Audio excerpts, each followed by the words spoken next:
Bentornati Sparapallini, io sono Rico e quest'oggi andremo a vedere più nel dettaglio il nostro SSG10 versione A3.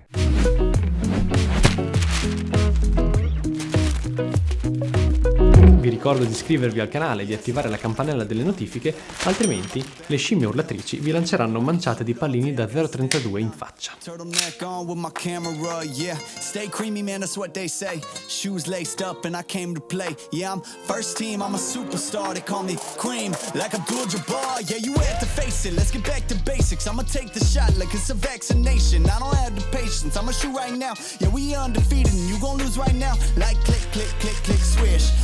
It up anytime like this. I'm a videographer and I'm on the verse, so when I shoot my shot, I don't miss. Gonna take the shot, take the shot.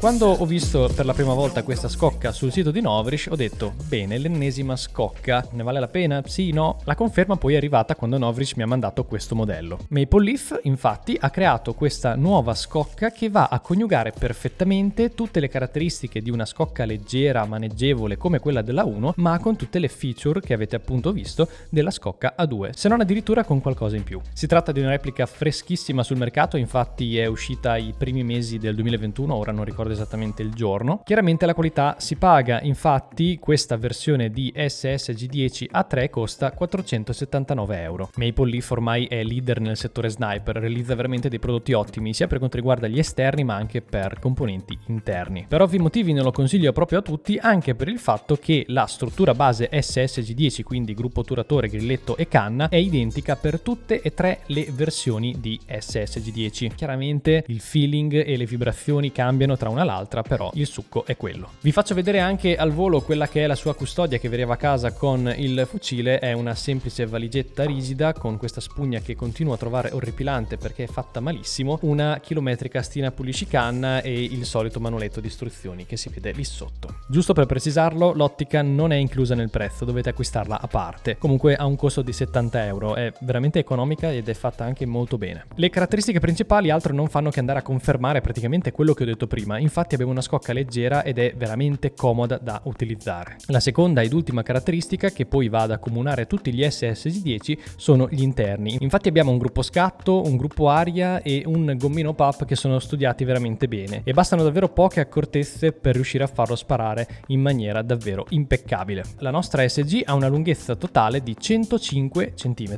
se invece andiamo a chiudere il calcio diventano 83 cm. Comunque trovate anche la versione a canna corta che sinceramente per un concetto di scocca come questo ha un po' più senso. Comunque vi lascio qui sotto il link in descrizione e dopo da lì scegliete voi la versione. Il suo peso, senza chiaramente considerare l'ottica, è di 2 kg, una piuma, e infine la dimensione della canna interna della versione lunga è di 430 mm.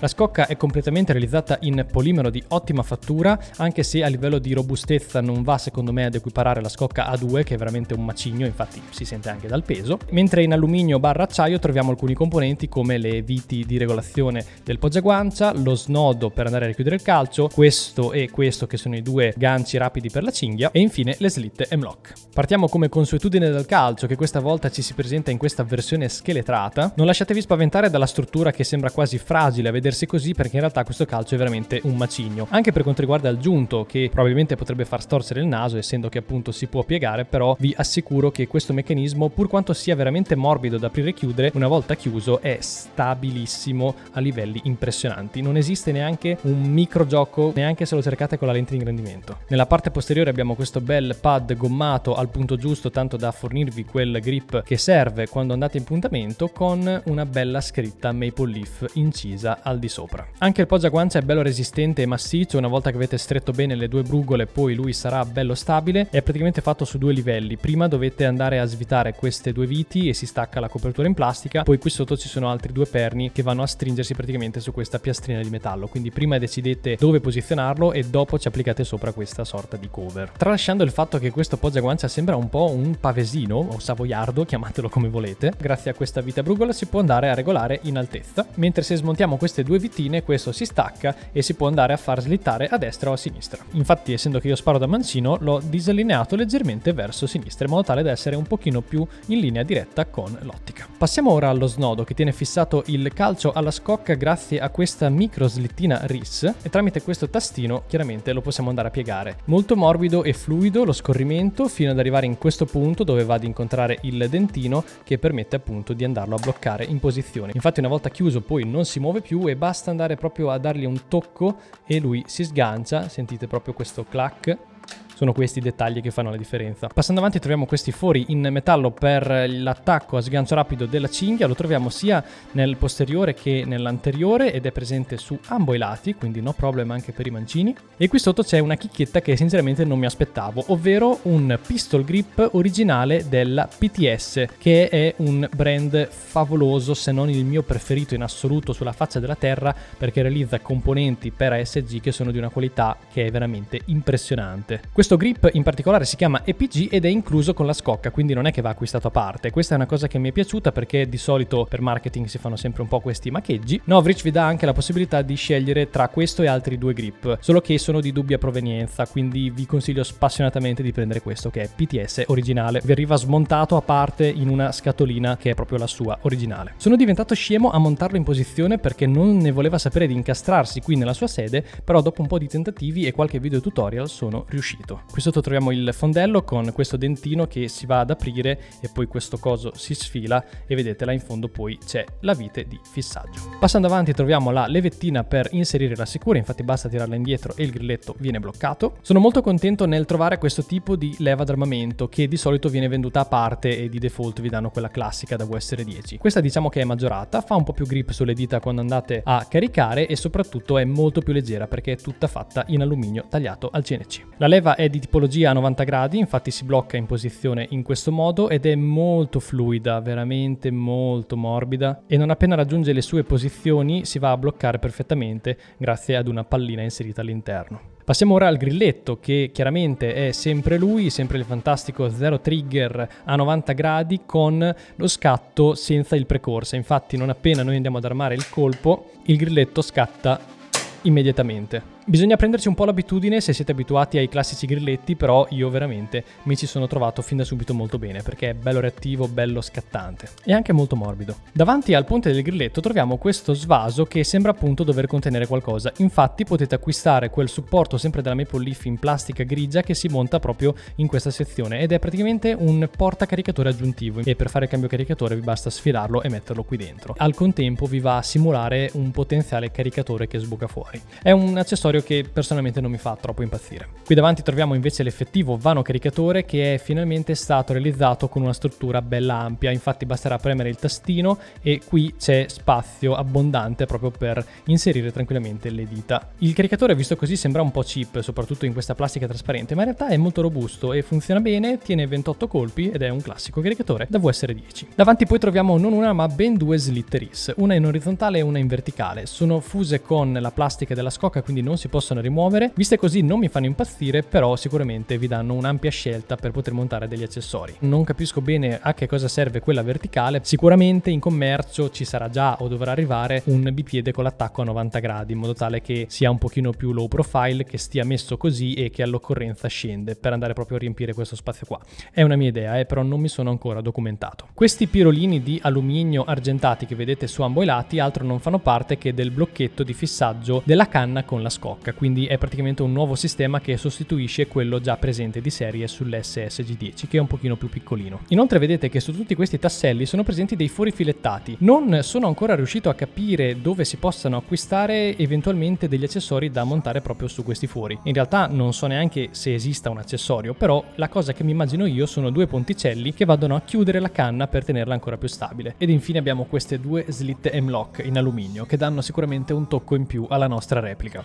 È abbastanza lecito per noi domandarsi se una slitta del genere possa effettivamente avere un senso su un fucile bolt action. Chiaramente non ci monteremo torce, laser, ampec o cose simili, infatti queste sono principalmente pensate per poter montare un bipiede, o meglio sono due singoli monopiedi che si attaccano uno di qua e uno di qua. Si tratta del modo più semplice e minimale per poter avere un bipiede, che sia anche molto leggero essendo che ci sono solo le gambette senza il blocco di fissaggio centrale. Qui troviamo poi la consueta levettina di regolazione dell'OPAP che avviene tramite questa levetta metallica. I vari click sono molto secchi e precisi, tanto da poter essere percepiti bene sia a livello uditivo ma anche tramite feedback tattile. Considerate inoltre che ognuno di questi click è abbastanza incisivo sulla traiettoria del pallino, quindi quando lo regolate siate abbastanza cauti. Passiamo poi alla parte superiore dove troviamo il receiver principale, che è realizzato in alluminio, però questa volta non è tagliato al CNC, dove è stata poi montata questa slitta che possiede gli attacchi Weaver solamente nella parte anteriore e posteriore. Questa è un po' una pecca, perché se volete montare altri tipi di ottiche che hanno degli attacchi diversi da questi non riuscite a farlo, proprio perché avete questo vincolo qua. Ad esempio in quest'ottica, che è molto grande, sono proprio arrivato al limite dell'attacco ottica, infatti più di così non ci posso andare, proprio per poterlo far combaciare con questi due punti. Ad ogni modo sul sito trovate la classica slitta continua, quindi volendo la potete acquistare e risolvete questo problema. Questa è la prima volta che provo l'ottica di Novritsch e sono rimasto veramente stupito, perché costa 70 euro, ma la qualità è impressionante. A questo prezzo io non ho mai visto niente di simile. I tappi flippano, che è una meraviglia. La qualità costruttiva generale è fatta molto bene, e anche la verniciatura stessa. Ha un ingrandimento che passa da 3 fino a 9x, quindi molto grande, e chiaramente questo ci serve giusto per fare un po' di ricognizione. Ha persino il reticolo illuminato, infatti grazie a questa ghiera possiamo andare ad accendere il reticolo o in rosso o in verde. Ma la cosa che più mi ha stupito in assoluto sono queste torrette di regolazione, che sono super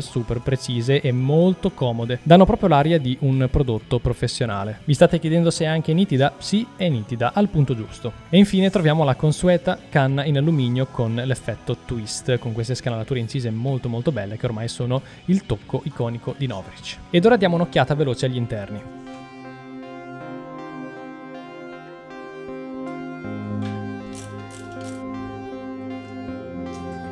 Questo è come si presenta il blocchetto di fissaggio della canna con la scocca, che è completamente diverso rispetto a quello che di solito troviamo di serie. Qui all'interno invece troviamo il morbido gommino Op-Up della Maple Leaf, questo è il modello Autobot, ed è stato realizzato con molta cura, tant'è che se noi andiamo in battuta con la testa cilindro vedete come si va a sigillare perfettamente, va proprio a creare una barriera che impedisce all'aria di uscire fuori da qua e verrà tutta convogliata nella canna. Sono quei piccoli accorgimenti che di solito nei fucili low cost da sniper non sono presenti. Questo invece è il gruppo scatto, mi piace tantissimo, è molto semplice, molto robusto, infatti troviamo questo sandwich fatto di alluminio che contiene all'interno tutti i componenti realizzati in acciaio, e questo è il meccanismo dello zero trigger a 90 gradi. Molto morbido e fluido, ma al contempo super resistente. Infine andiamo a dare un'occhiata anche all'interno del cilindro. Testa cilindro in acciaio, il pistone è realizzato in alluminio con la testa a labbro gommata e la parte finale per il dente d'aggancio in acciaio. Poi abbiamo la molla, anche lei in acciaio, un generoso guidamolla anche lui in acciaio, e anche il cilindro stesso è tutto in acciaio. Insomma, qui la qualità non manca. La cosa che mi ha fatto storcere un po' il naso è questa molla, che è veramente sottile ed è stata montata apposta per evitare problemi con l'Italia, solo che è talmente a bassa potenza che il fucile spara a circa 0,75 joule. Un consiglio spassionato che vi voglio dare è quello di acquistare gli FPS Adjuster Rings. Altro non sono che dei semplici anellini di metallo di varie altezze da andare a posizionare in fondo al guidamolla. Tutto questo non farà che tenere compressa maggiormente la molla e di conseguenza è più sotto tensione e vi sprigionerà una potenza maggiore. Non sto qui a farvi una guida tecnica, anche perché non ne sarei capace. Ora faccio un po' di test e cerco di portarlo a filo joule per poi andare a fare la prova di tiro. Ok, ora ci siamo. Ne ho dovuti montare ben 4. 2 lunghi, uno medio e uno corto. Infatti dei 6 totali delle 2 confezioni che avevo, questi sono gli unici che mi sono rimasti. Quindi giusto per scrupolo prendetene 2, che non si sa mai. Se poi vi scoccia comprare questi, non vorrei dire una cavolata, ma probabilmente in ferramenta ci deve essere qualche tipo di rondella che si può adattare per fare lo stesso lavoro di questi. Dai 0,75 di prima direi che adesso con i joule ci siamo.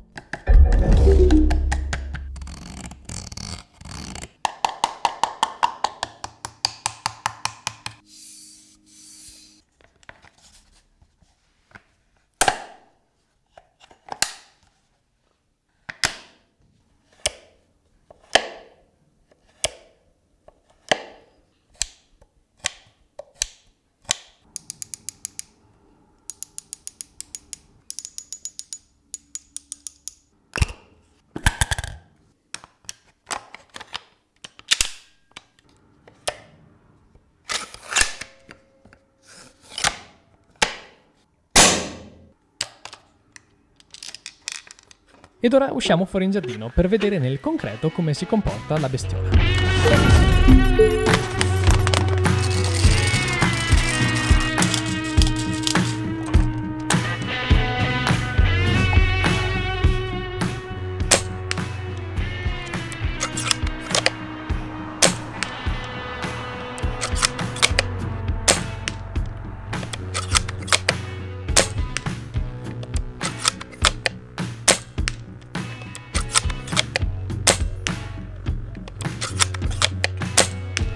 A parte qualche folattina di vento che deve sempre rompere un po' le palle, come vedete anche dal foglio che svolazza, devo dire che il risultato non è poi così male.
Parlando di difetti, la cosa che più mi dispiace è il fattore molla, come già vi ho citato prima. Non tutti noi siamo smanettoni e ci piace smontare e cambiare pezzi. Per di più, acquistare nuovi componenti per poterlo portare al joule. Dal momento che sul sito abbiamo la possibilità di acquistare il fucile da 1, 2, 3, 4, 5 joule, chiaramente in Italia spediscono solo le versioni da 1 joule, io mi aspetto che per noi italiani che abbiamo necessità di usare quello da 1 joule, arrivi da 1 joule. Quindi mi spiace che non venga posta la giusta attenzione per farlo arrivare proprio a filo. Chiaro, non pretendo un 0.99 fisso, però già uno 0.95 non farebbe schifo. E diciamo che queste procedure le potrebbero fare prima di spedirle. Capisco la mole di lavoro e che abbiano veramente 1000 cose a cui stare dietro, ma questa è la materia prima e bisognerebbe dargli quel tocco in più di importanza. Di altri sostanziali difetti non ne ho trovati, anche perché l'SSG10 è una piattaforma che sto provando da più di un anno e mi ci trovo veramente un sacco bene. Mentre su questa scocca abbiamo già visto tutte quelle che sono le sue potenzialità e non posso che essere soddisfatto. A livello estetico forse non mi fanno impazzire queste due slittine messe qua davanti, anche perché su una scocca così leggera un bipiede non è che sia poi così fondamentale, quindi qui volendoci si possono mettere delle coprislitte. Anche questi non sono bellissimi perché sembra quasi un pezzo non finito. Altro difettino è il poggiaguancia, che secondo me l'hanno messo un po' troppo arretrato rispetto alla posizione dell'ottica, che appunto più di così non si può portare indietro. Questo più di così non può andare avanti, e più lo portate in avanti e più tende a essere sbilanciato, quindi avrei preferito appunto due perni, uno qui e uno qui. Al di là del fatto che questa scocca può piacere e non piacere a livello estetico, sono del parere che prima di giudicarla dovete assolutamente provare a prenderla tra le mani. Per tutti coloro che ancora non l'hanno provata, fatemi sapere qui sotto nei commenti, così a caldo, che cosa ne pensate. Detto questo, non vi rompo più le scatole con i miei discorsi logorroici da soft gunner maniaco dei dettagli. Non vi resta che iscrivervi al canale e attivare la campanella delle notifiche se volete rimanere aggiornati. Seguitemi anche su Instagram se volete farvi un po' di capri miei di quello che faccio durante la giornata. Detto questo, come al solito, noi ci vediamo prossimo lunedì alle 18, sempre qui sul canale con un nuovo video. Ciao a tutti!